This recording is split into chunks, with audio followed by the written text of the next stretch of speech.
भगवान का दर्जा डॉक्टर को भले दिया जाता है, लेकिन डॉक्टर भगवान नहीं है, ये लोगों को समझना पड़ेगा। कभी कभी पेशेंट इतनी क्रिटिकल कंडीशन में पहुंचते हैं, ऊपर से जैसे केजीएमसी से पढ़ाई की है हमने, वहाँ पे तो बिल्कुल ही एंड स्टेज पे पेशेंट आता है, जब कहीं नहीं, डॉक्टर्स को समझना चाहिए अगर वो पेशेंट उनके बस का है तो उस पेशेंट को रखें और इलाज करें, और अगर नहीं है तो फालतू में अपना पैसा बनाने के लिए उस पेशेंट को ना रखें। उसको कल जब रिज़ल्ट आया शाम को, तो बस हमें पता चला कि रिज़ल्ट आ गया, और एक पीडीएफ आई थी जिसमें रैंक रोल नंबर से पता चलती है। फिर मेरी हिम्मत नहीं हो रही थी कि हम उसको खोल के देखें। तो इनके साथ पूरे परिवार का ही सपोर्ट रहा है। ये जब रात रात जगती थी तो इनके साथ कोई ना कोई बीच बीच में उठ के देखता रहता था, कभी इनको चाय चाहिए, कॉफ़ी चाहिए। और ये तो खैर रात में काफ़ी देर तक, डॉक्टर को भी देखना पड़ता है। हाँ डॉक्टर है, लेकिन पहले तो ये घर के लिए बच्चा ही है। नमस्कार साथियों, आप देख रहे हैं एएस ट्रस्टेड न्यूज़। मैं हूं आशीष श्रीवास्तव। इस समय हमारी मौजूदगी जौनपुर का ये राज कॉलोनी है, और यहाँ हमारे साथ जो बैठी हुई हैं ये प्रदीप्ति मिश्रा जी हैं, जो ऑलरेडी एक डॉक्टर हैं। इन्होंने जब डॉक्टरी की पढ़ाई शुरू करने से पहले जो उसकी नीट की जो परीक्षा दी थी, उसमें भी इनकी रैंक 1890 थी, और मौजूदा समय में यहीं उमानाथ जो मेडिकल कॉलेज है उसमें पोस्टेड हैं। और वहाँ पे जो बॉन्ड होता है 2 साल का, उसके बाद जो है इसी डॉक्टरी करते करते इन्होंने प्रिपरेशन की एमडी के लिए, और उसमें भी ऑल इंडिया रैंक इनकी 646 रैंक है, जिसे कि इन्होंने अथक परिश्रम करके प्राप्त किया है। और जिस समय इन्होंने कल रिज़ल्ट देखा, उस समय खुशी के मारे लोगों के आंसू निकल रहे थे, और इनकी भी आंखों में आंसू था। और पिता और माताजी से जब ये मिलने गईं, और क्या कुछ माहौल रहा, आज हम इनके घर पे बातचीत करने के लिए आए हैं। तो पहले तो आपको बधाई। Thank you. और आप चूँकि एक तरह से डबल अचीवमेंट, उस समय भी मैं आया था, आज फिर आपके घर पे आया हूँ, तो कैसा महसूस हो रहा है? आपका सपना पूरा हुआ? आपका क्या सपना था? बहुत ही अच्छा लग रहा है। एमबीबीएस करना तो अब एक बेसिक हो गया है कि मतलब एमबीबीएस के बाद अब एमडी करना ज़रूरी होता है। तो इसके लिए 1 साल से प्रयास कर रहे थे, और इसमें इतनी अच्छी रैंक आई है तो बहुत ही अच्छा महसूस हो रहा है। आप 2 साल जॉब कर चुकी हैं एज ए डॉक्टर। 1 साल, हाँ। 1 साल जॉब कर चुकी हैं। तो आप मेडिकल का जो सपना लेकर के आप आई थीं, बहुत सारी चुनौतियां भी, चूँकि सरकारी मेडिकल एक तरह से कॉलेज है, तो बहुत सारी चुनौतियां भी आती होंगी, बहुत तरह के पेशेंट आते होंगे, गरीब तबके के लोग ज़्यादा इस तरफ आते हैं। तो क्या आपने क्या सोच करके ये फील्ड, अब क्या वो सपना पूरा हो रहा है आपका?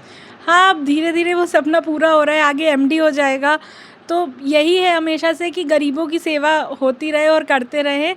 तो ये एक सपना है, अब एमडी हो जाएगा तो आगे ये भी पूरा हो जाएगा। सुकून मिल रहा है आपको ये लोगों की सेवा करके? हाँ, बहुत सुकून मिल रहा है। अब आप एमडी के लिए तैयारी करें, क्या फील्ड है आपका? मेरा एमडी में मेडिसिन या पीडियाट्रिक्स लेने का मन है, अब डिसाइड करना पड़ेगा इसमें से एक कि क्या लेना है। ये रैंक जो आपकी आई है, किस तरह से इसको देखती हैं? कितना बड़ा अचीवमेंट है ये? बहुत बड़ा अचीवमेंट है।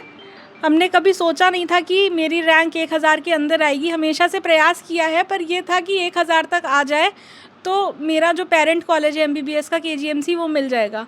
पर अब रैंक 1000 के अंदर आ गई है। कभी सोचा नहीं था कि बीएचयू के लिए भी शायद क्वालिफाई कर पाएँ, तो अब लग रहा है कि हाँ, शायद बीएचयू भी मिल जाए। तो अब मेरे ऊपर है कि क्या लेना है।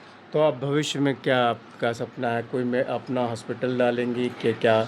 अभी तो अपना हॉस्पिटल का ऐसा कोई बड़ा सपना नहीं है। अभी तो ये है कि एमडी हो जाए और फिर किसी सरकारी कॉलेज में ही प्रैक्टिस करने का है फ़िलहाल तो। अच्छा, क्या कुछ रहा जब कल ही रिज़ल्ट इसका आया है? घर में क्या माहौल था? आप कब देखीं? चूँकि आपकी मेहनत की तो हमेशा तारीफ़ होती रहती है, लेकिन क्या कुछ माहौल था? कल जब रिज़ल्ट आया शाम को, तो बस हमें पता चला कि रिज़ल्ट आ गया, और एक पीडीएफ आई थी जिसमें रैंक रोल नंबर से पता चलती है।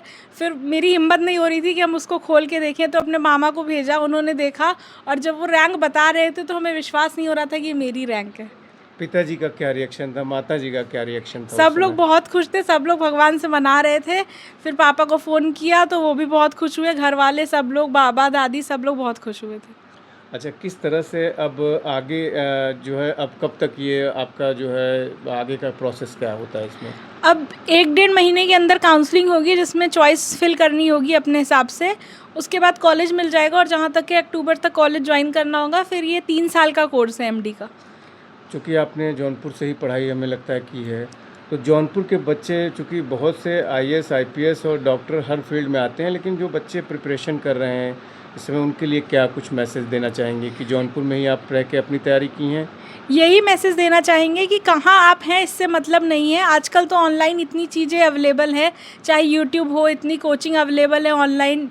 कोविड के बाद से तो सब कुछ ऑनलाइन ही है, तो आप एक सोर्स उठा लीजिए और उससे पढ़ना शुरू करिए। और ये ज़रूरी नहीं है कि आप कहीं बाहर जाके, दिल्ली जाकर ही पढ़ाई होगी, ऐसा नहीं है, घर रह के भी पढ़ाई हो सकती है। कितने घंटे आपने इसके लिए तैयारी दिया? आप जॉब करते हुए तैयारी कर रही हैं कि जॉब? आखिरी के 2-3 महीने में हमने छुट्टी ले ली थी ताकि पूरा दिन बस पढ़ाई कर सकें, तो आखिरी के महीने में 12 से 14 घंटे डेली पढ़ाई करते थे। कहीं और आपने इसकी कोई कोर्स ऑनलाइन या इस तरह का ऑनलाइन 1-2 कोर्स लिया था, जिससे पढ़ा है। एक मैरो करके कोचिंग है, वो लिया था। एक BTR है, वो लिया था।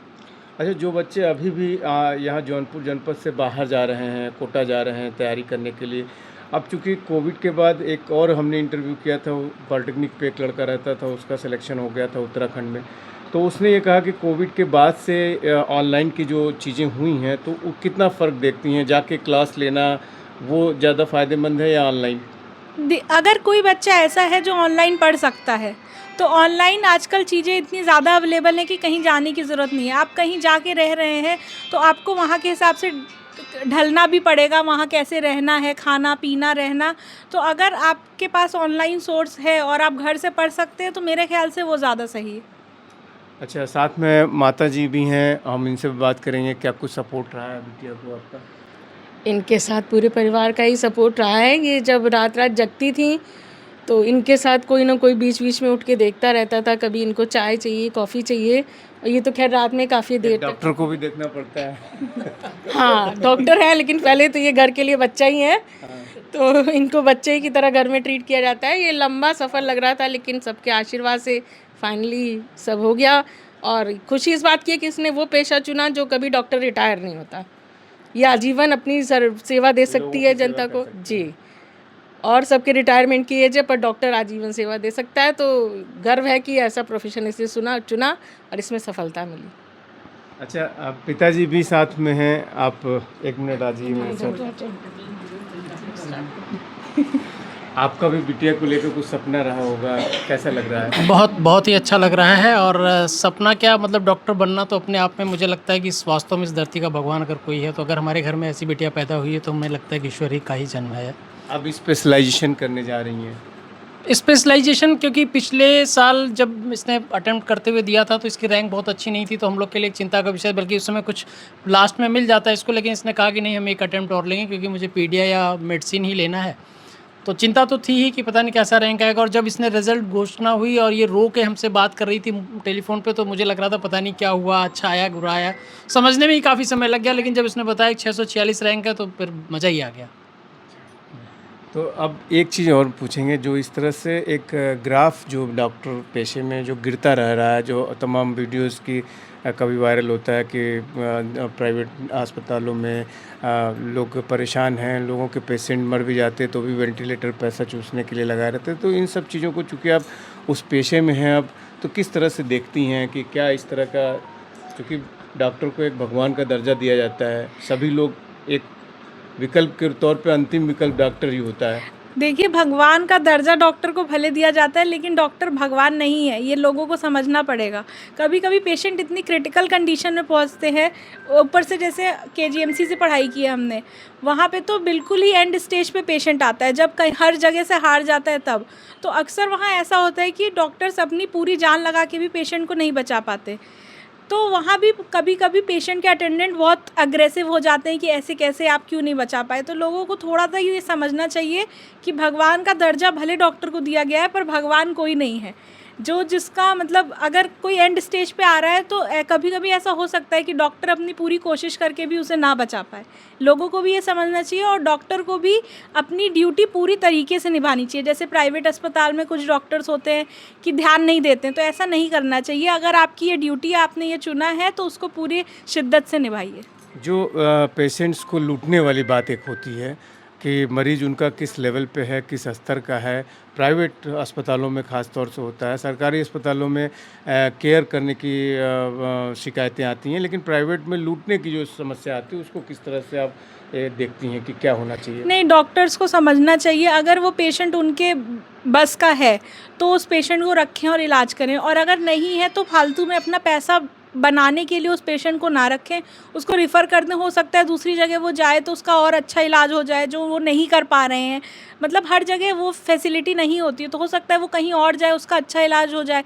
तो डॉक्टर्स को भी ये सब समझना चाहिए कि आपका वो ड्यूटी है, आपको पैसा कमाना है, पर आपको लोगों को लूटना नहीं है कि मतलब आप उस पेशेंट के जान के ज़रिए अपना पैसा बना रहे हैं। अच्छा, जौनपुर में बहुत फैसिलिटी नहीं है मेडिकल की, लोगों को बाहर जाना पड़ता है। आने वाले समय में क्या आप उसका जौनपुर के लोगों के लिए क्या कुछ करना चाहेंगी? मेरा हमेशा से ये है कि अभी शुरू में तो किसी गवर्नमेंट उसमें हो जाए मेरा कॉलेज में, ताकि वहाँ पे कुछ साल कर लें, लेकिन एट लास्ट मेरा मन तो यही है कि हम जौनपुर में आके सेटल हों और यहाँ के लोगों का देखभाल करें, क्योंकि जौनपुर में डॉक्टरों की स्थिति सही में काफ़ी ख़राब है। मतलब लोगों को उतनी वो नहीं मिल पाती है, बहुत भीड़ भी है, बहुत ज़्यादा पेशेंट लोड भी है, उस हिसाब से डॉक्टरों की संख्या कम है। तो आप देख सकते हैं कि भविष्य में एक बेहतर डॉक्टर बनने के लिए और बेहतर डॉक्टर बन के यहाँ पे जो है एमडी जो होता है, एमडी मेडिसिन संभवतः ये करना चाहती हैं, यही ना? हाँ। एमडी मेडिसिन जो कि मतलब हर जो बीमार व्यक्ति है और उसे इस बारे में पता होता है, तो निश्चित रूप से एमडी मेडिसिन के पास एक बार एडवाइस लेने के लिए, अपने को चेकअप कराने के लिए जाना चाहता है। और निश्चित रूप से प्रदीप्ति जी जो है भविष्य में जौनपुर के नागरिकों के लिए एक बेहतर डॉक्टर इस तरह से बता रही हैं, और हम उम्मीद करते हैं कि एक बेहतर डॉक्टर जौनपुर जनपद को मिलेगा। और जनपद जौनपुर तब हमें लगता है कि अब बहुत से आसपास जो ज़िले जुड़ते हैं उनके भी लोग आएंगे इनके पास इलाज के लिए। मेरी शुभकामनाएं इनको। एएस ट्रस्टेड न्यूज़ के लिए आशीष श्रीवास्तव, जौनपुर।